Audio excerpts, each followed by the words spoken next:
नामकरण किए उमा अंबिका और भवानी। नामकरण करके कहते हैं कि संसार की देवियां आपकी बेटी की पूजा करेंगे, आपके बेटी के नामों को लेकर के पतिव्रत धर्म का पालन करेंगी। इतना बोलने के बाद नारद जी ने कहा, आपके बेटी का तो रेखा ठीक है, लेकिन इसका जो दुल्हा है ना, दुल्हा का रेखा कुछ अटपटा लग रहा है। अब सुनिए दुल्हे के बारे में, इस बेटी का जो दुल्हा मिलेगा ना वो कैसा मिलेगा, नारद जी बताते हैं, ध्यान से सुनिएगा। अरे गौरा हाथवा में बार बार लिखल बा, हो इनका दुल्हा मिली है पाटा, हो इनका दुल्हा मिली है पाटा, अरे गंवार लिखल बा, हो गौरा हाथवा में बार बार लिखल बा, हो गौरा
रहे खातिर घरे ना, अरे दुआर लिखल बा, हो गौरा हाथवा में बार बार लिखल बा, हो गौरा हाथवा में बार बार लिखल बा। नारद जी बोले, आपकी बेटी का जो वर मिलेगा ना, अगुन अमान मातु पितु हीना, उदासीन सब संशय छीना। इसके न माता होंगे, न पिता होंगे, न भाई होंगे, न बंधु होंगे, न घर होगा, न द्वार होगा। गोस्वामी जी महाराज कहते हैं कि जोगी जटिल अकाम मन नगन अमंगल भेष, अस स्वामी यही कह मिलहि परिहस्त अस रे। जोगी जटिल अकाम मन, जोगी यानी जोगी होगा, जटा जटिल बड़े जटाओं वाला होगा, अकाम मन, मन में कोई कामना नहीं होगी, क्योंकि इसे शंकर जी के मन में सिर्फ राम होते हैं, और जहाँ पे राम रहते वहाँ पे काम नहीं रहता है। जोगी जटिल काम मन मन में कोई कामना नहीं होगी। ये वो बात बड़ी खतरनाक का है, वो नंगा होगा। एक कदम दिगंबर, कोई वस्त्र नहीं।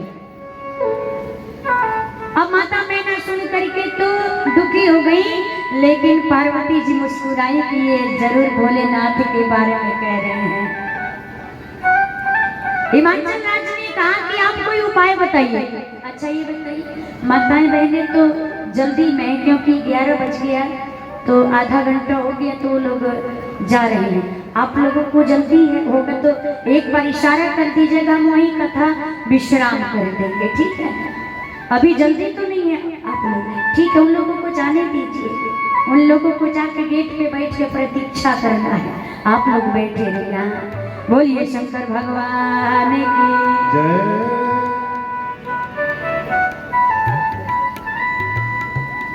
हिमाचल राज ने कहा कि आप कोई उपाय बताइए गुरुदेव। नारद जी ने कहा कि मैं उपाय बताता हूँ। जो तप करे तुम्हारी कुमारी भावे मेट सकही त्रिपुरारी। यदि तुम्हारी बिटिया जाकर के तपस्या करेगी, भोलेनाथ से यदि ब्याह हो जाए ना तो सारा दोष गुण में बदल जाएंगे। अपनी बिटिया से कहिए जाकर के तपस्या करिए। अब बिटिया स्वयं ही सुबह आकर के माता पिता से कहती है कि हे माँ, हे पिताजी, आज ब्रह्मा देवता मुझे श्वेत वस्त्रधारी आकर के बोले हैं कि जाओ वन में तपस्या करो।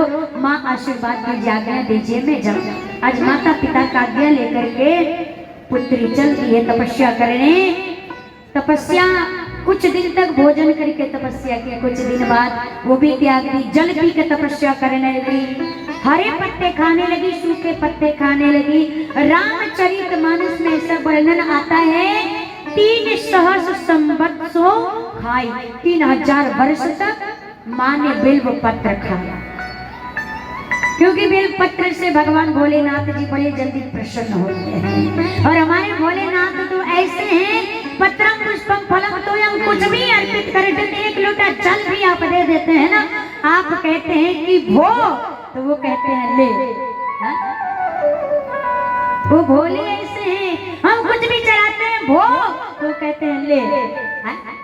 वो वरदानी कुछ भी दे देते हैं, कोई ठिकाना नहीं है। इसलिए भोलेनाथ बिल्व पत्र से बड़ा प्रसन्न होते हैं। यदि आपको कहीं जाना है ना तो भोलेनाथ की पूजा करके अपनी तिजोरी में बिल्व पत्र चढ़ा के वही उठा के लेके रख के जाइए, आपका कार्य सफल होगा, आपका कार्य अवश्य पूरा होगा। अपने पर्स में रख लीजिए, तिजोरी में रख लीजिए, देखिए आपका कार्य न हो। हमारे भोलेनाथ और वरदानी ऐसे हैं। पुत्री चली गई तपस्या करने, अब शरीर सूखने लगा, आकाशवाणी गई, असे तप काहुना किन्हीं भवानी भय अनेक धीरे मुन ज्ञानी। आकाशवाणी ने कहा कि हे भवानी जी, यहाँ पे दर्शन करी। पार्वती जी ने नहीं कहा, शैलजा नहीं कहा, उन्होंने कहा हे भवानी अस तप काहुन कीन। भवानी ऐसा कठोर तपस्या किसी ने नहीं किया। भवानी किसको कहते हैं? भव की अर्धांगिनी को भवानी कहते हैं। भवम भवानी सहितम नमामि। आकाशवाणी ने कहा अस तप काहुन कीन भवानी, ऐसा कठोर तपस्या किसी ने नहीं किया है। अर्थात जब मुनि मिले, तुम्हारे पिताजी आए तो घर चली जाना। इधर अब सती मैया के प्रसंग सुनाते हैं बाबा।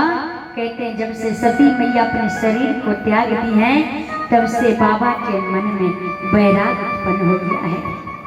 आदमी के मन में वैराग कब उत्पन्न होता है? यदि हम किसी से बहुत ज्यादा प्रेम करते हैं और एक दिन पता चलता है कि हम जिससे प्रेम करते थे वो हमसे प्रेम नहीं करता है, वो तो हमसे केवल धन लेने के लिए प्रेम करता है, वो हमको छलता है, वो तो किसी और से प्रेम करता है। उस समय जब पता चलेगा तो आदमी के मन में वैराग उत्पन्न हो जाए। आज सती इतना प्रेम करती थी, भोलेनाथ इतना प्रेम करते थे सती से। सती जब से शरीर को त्यागी है, बाबा एकदम बैरागी बन करके घूम रहे हैं। सती की याद सता रही है। सती के बगैर बाबा का कहीं मन नहीं लगता। इधर उधर बावड़ा बन करके घूम रहे हैं, बैराग बन करके, बैराग आ गया है मन में। कहीं कथा सुन रहे हैं, कहीं कथा सुना रहे हैं, कहीं भगवान का भजन कर रहे हैं। इतना भजन किए, प्रगटे राम कृतज्ञ कृपाला, रूपशील निधि तेज विशाला। भगवान शंकर का ये प्रेम जान करके भगवान राम प्रकट हो गए। बोलिए राघवेंद्र सरकार की। शंकर जी को लगे कथा सुनाने।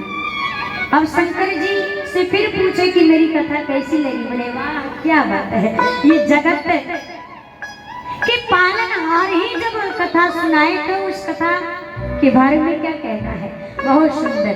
बाबा ने कहा, भगवान ने कहा जब कथा अच्छी लगी तो कथा कभी खाली हाथ नहीं सुननी चाहिए, बिना दक्षिणा का कभी कथा सुननी नहीं चाहिए, वो फल प्राप्त नहीं होता है। कुछ भी दक्षिणा रूप में दीजिए, यदि कथा सुन रहे हैं तो कथा खाली हाथ कभी नहीं सुननी चाहिए। आप तो मुझे वचन दीजिए कि आप मुझे देंगे। बोले बाबा मैं जो मांग लीजिए, प्रभु आप जो मांग लीजिए मैं दूंगा। भगवान ने कहा ऐसे नहीं लूंगा, पहले वचन दीजिए। बोले ठीक है मैं वचन देता हूँ। उन्होंने कहा हिमाचल राज की पुत्री कठोर तपस्या कर रही है आपके लिए, आपको उनसे विवाह करना है। भगवान ने कहा, भगवान शंकर ने कहा प्रभु लोग गृहस्थी से उठा करके विरक्ति में जाते हैं और आप कैसे हैं कि मुझे विरक्ति से निकाल करके गृहस्थी में फंसा रहे, मैं विवाह नहीं करूंगा।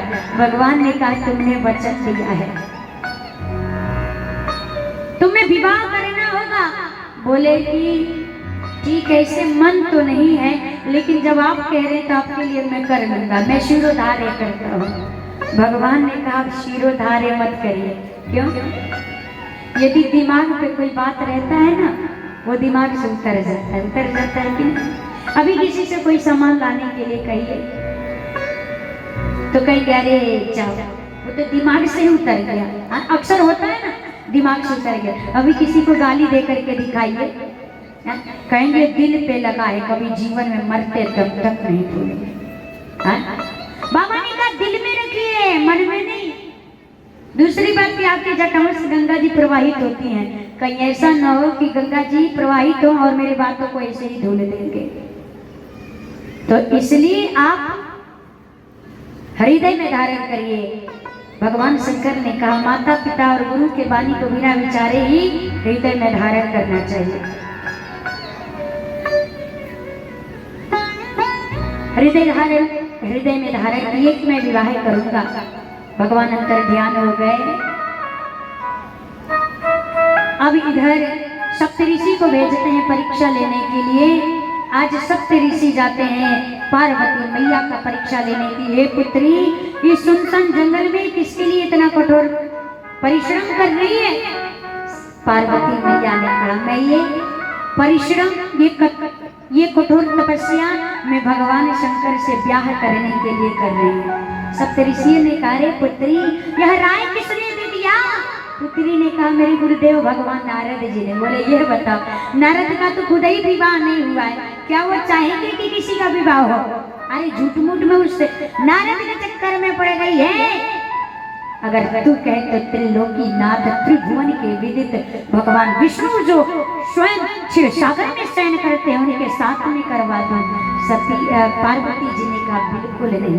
कहते हैं कि अरे वो ठहरा सन्यासी के चक्कर में पड़ी है, तो जीवन बर्बाद कर रही है, तो पछताएगी। तुम शिव तो ठहरे सन्यासी, गौरा पछताओगी।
सुत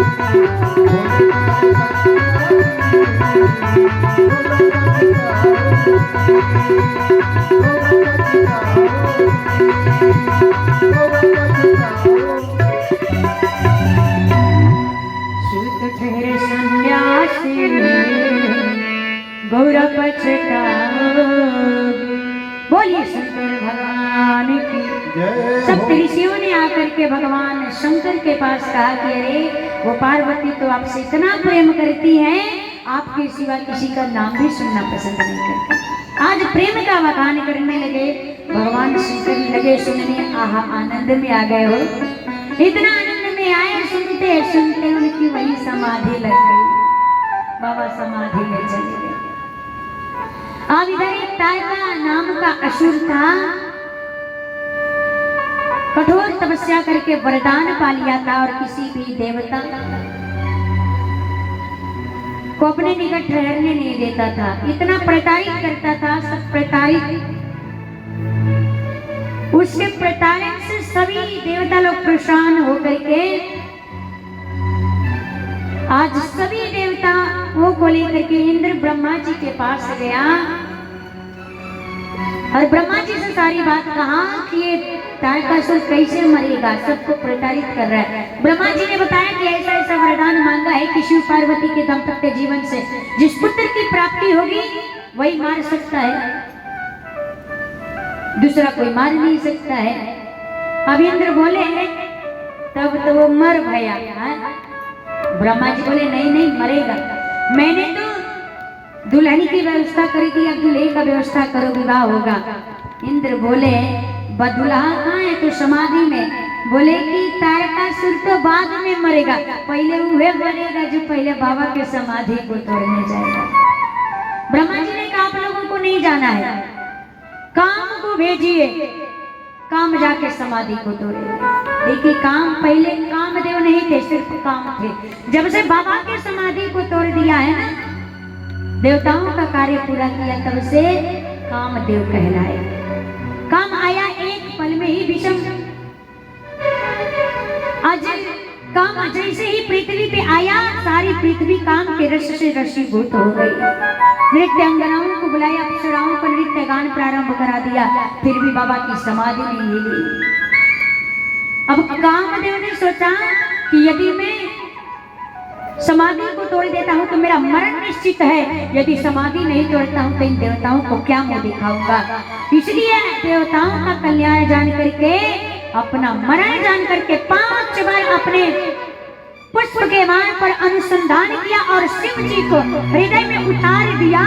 और हृदय में उतार करके जैसे ही विषम बाण छोड़ा, काम ने शिव जी के हृदय में जाकर के लगा। शिव जी का तीसरा नेत्र खुला। बाबा दाहिने देखे, बाएं देखे, सन्मुख देखे, कोई दिखाई नहीं पड़ा। आम के पल्लवों के बीच में खनखनाहट की आवाज सुनाई पड़ी। बाबा ने ध्यान से देखा, काम की ओर दृष्टि गई, तब शिवती शरणयन उठाना, जीवत काम